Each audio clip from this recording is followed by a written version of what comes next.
Welcome back, and welcome to the fourth and final episode of Getting to Know Me mini series. I'm very happy that you stayed because if you're here for the fourth one, that means that you've watched one, two, three, and now we're at number four. Last time I shared living on my own, building a new life in Kingston, socializing, having fun, work life balance, getting my degree, and relationship. So, if you have not watched all three and you're here, I invite you to just watch the first three. And after watching the first three, then you can just hop right over and then you'll understand. But before watching all three, you won't understand the dynamics. You won't understand who I am. You won't understand why and how I arrive here.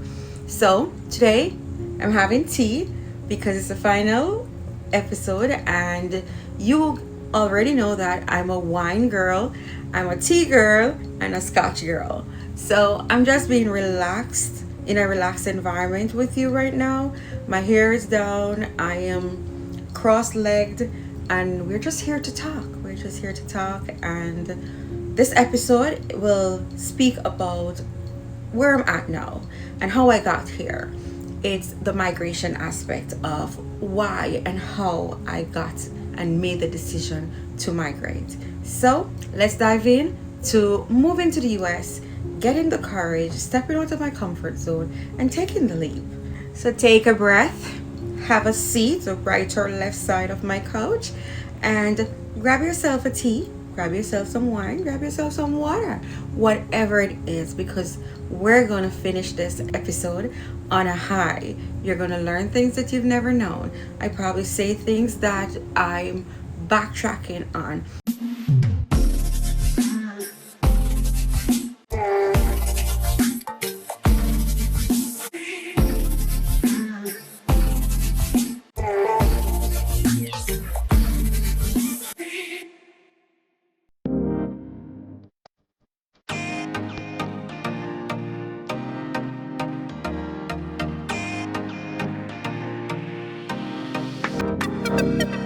Moving was I battled with that decision of moving, and I couldn't make the decision just like that because of who I am.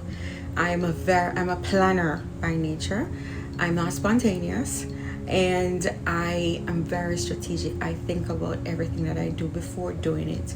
So I battled with the decision at that time. I had a lot of fears because I'm just not a risk taker. I am very strategic in everything that I do.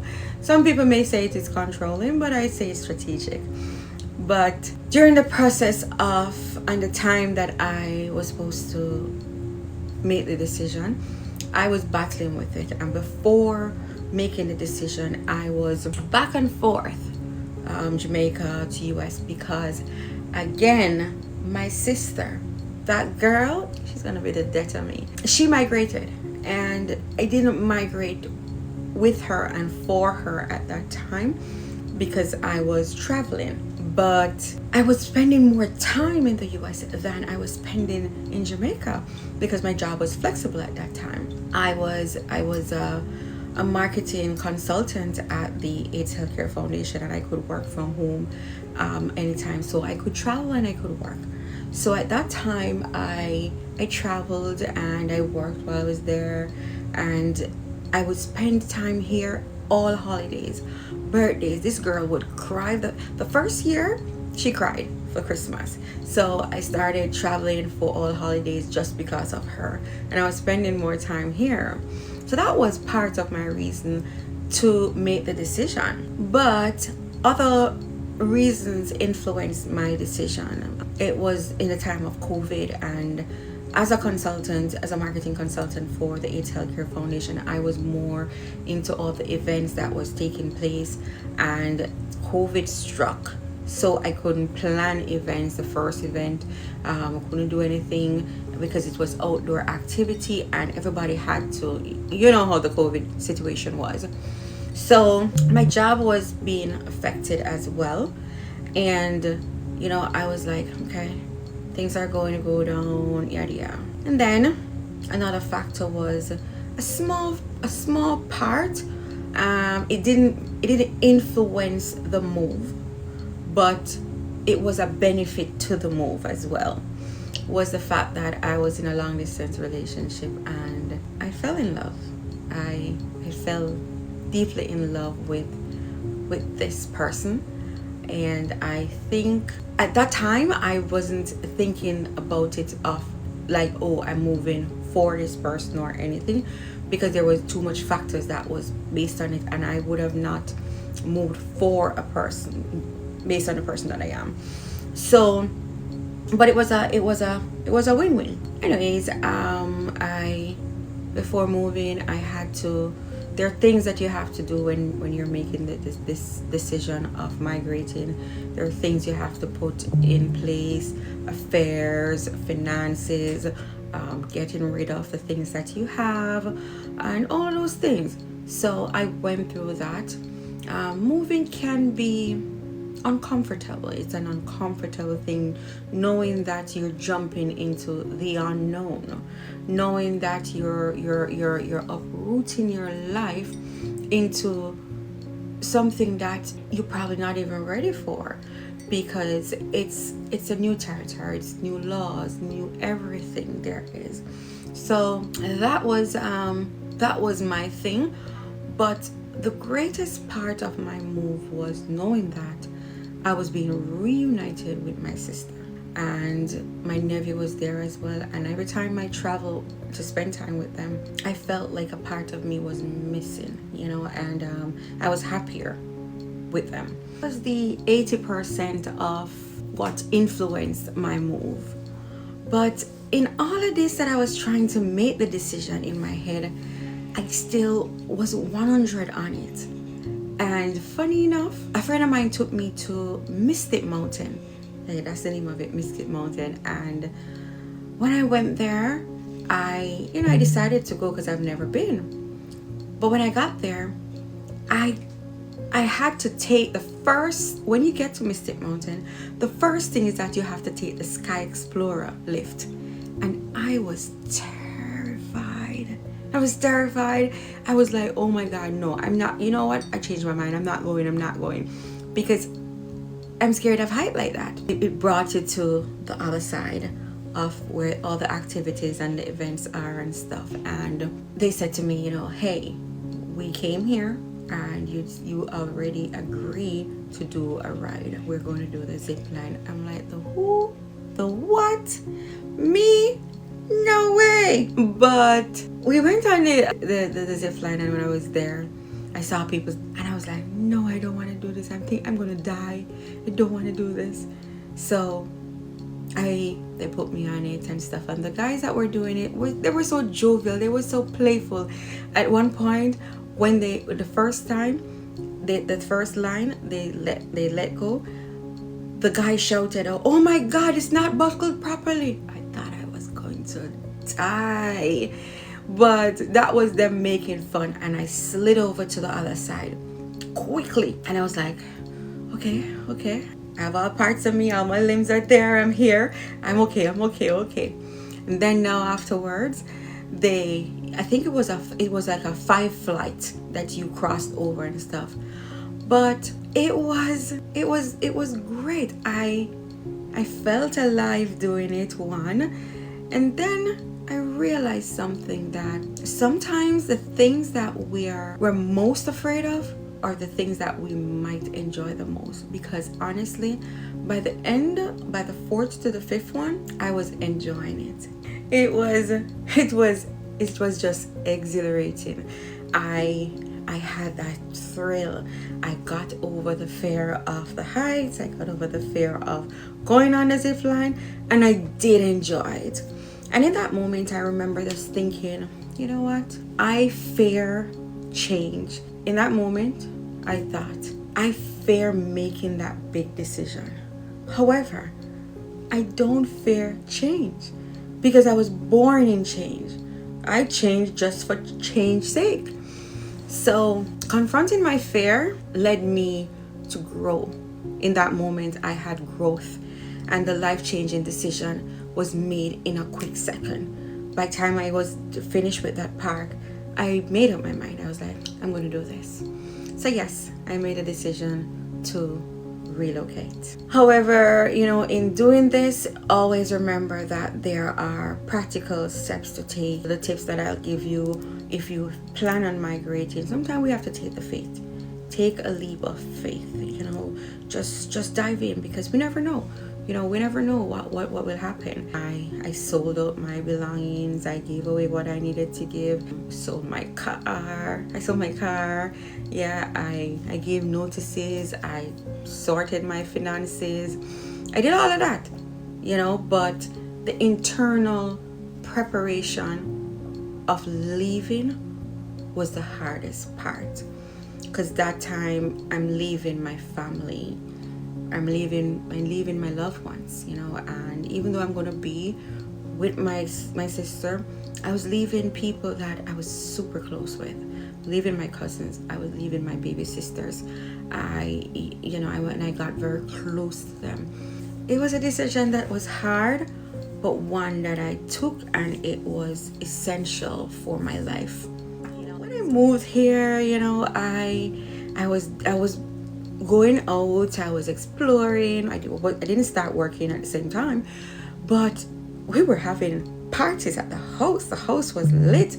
My sister was happy, my nephew was happy, I was happy. I didn't even remember about work at that time, but I was like the life of the party. We would have a martini Monday, we would have a margarita Wednesday, we'd have a seafood weekend, you name it. We'd be drinking for every chance we get. We'd be playing music. We'd be doing karaoke. We'd be having fun. And I was closer to the person that I loved as well.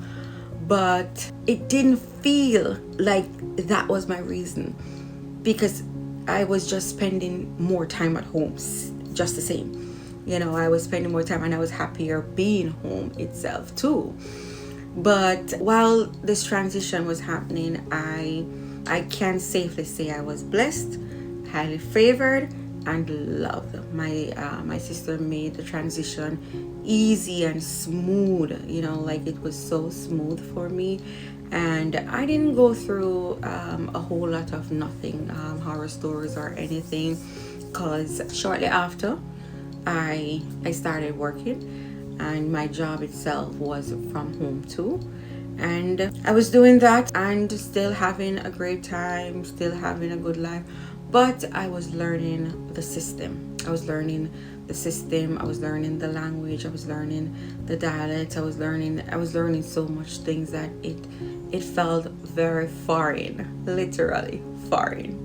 Even though I was working, I was still doing my virtual assistant for myself. And I had my company, and I was doing that, for more financial stability itself, and to get my foot grounded and to get myself sorted in that direction as to what I want to do and where I want to go, because I've been working so long in Jamaica, just working from home or doing contract work, that I didn't want to do a 9-to-5 in-office job at all. I'm always independent in terms of, working, building a life, putting things together, because losing my mom at that early age, not having that support system from my father like that, and my sister was always the one that was, there and always trying here and there and everything. I've always been this independent, responsible person. So at that time, I was trying to put everything together and start my own thing. But I was also doing a 9-to-5, which was flexible too. So the migration aspect of it wasn't a bad decision. And sometimes we have to just step out of our comfort zone, put one foot in front of the other, and make the decision. Because sometimes the unknown is the best thing. You understand? Sometimes the things that we are afraid of might be the best thing for us. We never know until we try it. And it was a life-changing experience for me. Lessons about being self-reliant, courage, and just a personal transformation for me. Personal transformation in the sense that I've evolved into a different person. I've evolved into the woman that I am today, and I love the woman that I am today. I'm more driven, I'm more self-aware, I'm more independent, I'm more responsible, I'm grown, so I think this is where I was supposed to be, and it shaped me into the woman that I am. So there's a story as to how I got to where I am. And now, as usual, I always end with some questions, and we will dive into them. So question number 1: what brings me peace or calm in my life? Peace and calm. Basically activities that I do. As you guys know, I do happy hour, 5 o'clock somewhere, routines. I'm very structured. I have to have routine in order to not cause chaos in my life, and things that ground and restore me. What do I love to do that makes me lose track of time? Things that make me lose track of time: writing. When I'm writing my blogs, it's sometimes, by the time I look on the time, it's like 1 o'clock, 2 o'clock, or even working out. I spend at least 2 hours at the gym. So writing and the gym. Why did I start writing blogs and sharing my story? I started writing my blog page when I was 40, and I will speak about that. I wanted to share my story, to connect, to inspire, and to normalize life. That it's, life can be messy, and you can still grow from it. It don't matter where you've been or what you've done. It can be messy, it can be bad, and it does not have to be perfect, but just know that it's how you rise above it and how you grow in it. How do wine, personal development, and storytelling fit in my life? It integrates into the daily life reflection and self-growth, and that's why I even fell in love with these cups: the wine glass, the cup, and the scotch glass. And there you have it.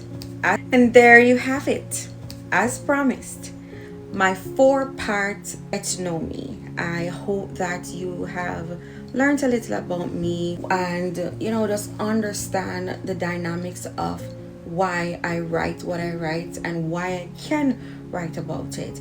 I hope that these posts now have a deeper understanding of who I am, and not just what you see on social media itself to say, oh, that's all she is. No, there's a deeper part of who I am, and I think you have learned a little about that. Not just that I'm a blogger or I live in the US, but I'm a woman evolving in real time, and I'm a woman still growing, and I'm a woman that is messy at times. I'm a woman that is not perfect. I'm a woman that smiles a lot, but I go through a lot too. I blog about personal development because I need growth. I needed growth, and those were the methods that I used while I was going through all that I was going through, different eras of my life, different things that I was dealing with.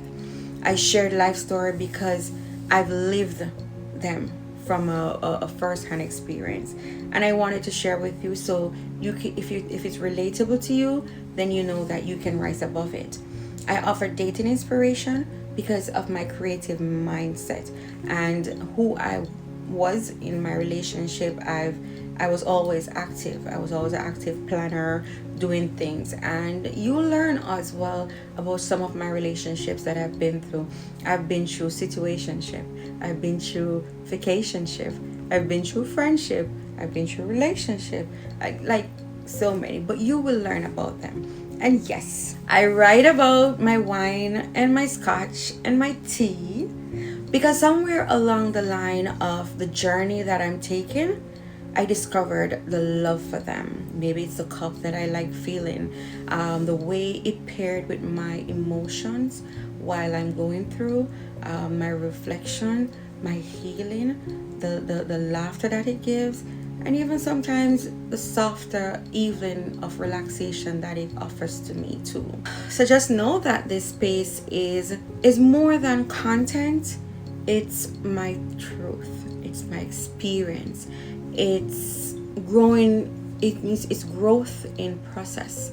It's lessons turned into light. And now, get ready. It's the time.